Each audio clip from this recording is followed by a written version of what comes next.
स्त्री से कितनी अग्नि परीक्षाएं लेगा, सिर्फ इसलिए कि वो अपने आप को प्रधान सेवक कहता है।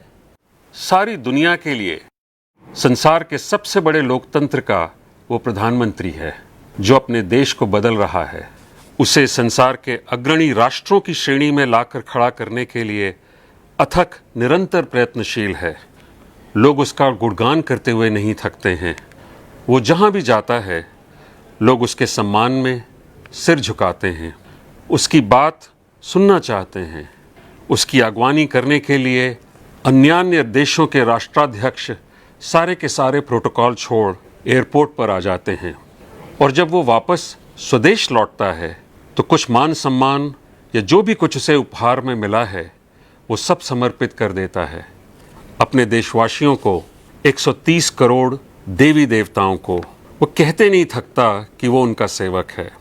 रात को 3 बजे लौटता है लंबी हवाई यात्रा के बाद, और फिर सुबह 6 बजे तैयार रहता है काम पर चलने के लिए। 18 घंटे 20 घंटे काम करके जब वो घर लौटता है तो उस प्रधानमंत्री आवास में वो अकेला ही होता है। कोई उसके सामने एक प्लेट रख देता होगा, उसमें खिचड़ी परस देता होगा, जिसे खा के 1 गिलास पानी पी के वो अपनी कुछ घंटे की नींद लेने के लिए अपने बिस्तर पर लेट जाता होगा। सुबह के बारे में सोचते हुए, नई चुनौतियों का सामना करने के लिए, अपने विरोधियों के मनगढ़ंत झूठों का वार सहने के लिए, आतंकवाद से लड़ने के लिए, गालियों की लगातार बौछार झेलने के लिए। प्रधान सेवक, चौकीदार, ये सारे नाम उसने अपने आप ही ओढ़ लिए हैं। उसे पता था कि अगर गलती से भी उसने अपने आप को इस देश का प्रधानमंत्री कह दिया तो पहाड़ टूट पड़ेगा। लोग कहेंगे, देखो ये चाय वाला, ये मोदी अपने आप को प्रधानमंत्री समझ रहा है। ये संघ का प्रचारक जो घर घर भोजन के लिए भटकता था, इसका खुद ही सिर घूम गया है। वो प्रधान सेवक ही बना रहा और एक सेवक की तरह हाथ जोड़े खड़ा रहा। कभी शिकायत नहीं की, पलट के जवाब नहीं दिया।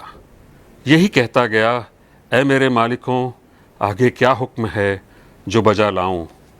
और मालिकों को देखिए, तैयार रहते हैं फरमाइश लेके। कभी मन में ये नहीं आता कि सेवक सोया कि नहीं, उसने कुछ खाया कि नहीं। वो जितनी लगन से भी अपनी ड्यूटी बजाए, शिकायतें थमने का नाम ही नहीं लेती। उल्टा इस देश के निठल्ले, खानदानी बेईमान, लंपट, भ्रष्ट और राजनीति में अभी अभी जन्मे छिछोरे राजनीतिज्ञ भी कहते हैं कि चौकीदार चोर है। उनके भाड़े के टट्टू तालियां बजाते हैं और देश ये तमाशा देखता है। छुटभइये लफ्फाज चुन चुन के गालियों की इजाद करते हैं हमारे प्रधान सेवक के लिए। उनके अनाप शनाप वक्तव्यों का सिलसिला थमने का नाम ही नहीं लेता। कितनी परीक्षाएं चाहिए इस देश को ये कहने के लिए कि हे प्रधान सेवक, हे चौकीदार, हम कृतज्ञ हैं तुम्हारे। या फिर ये देश कृतज्ञता ज्ञापन की परंपरा ही भूल गया है।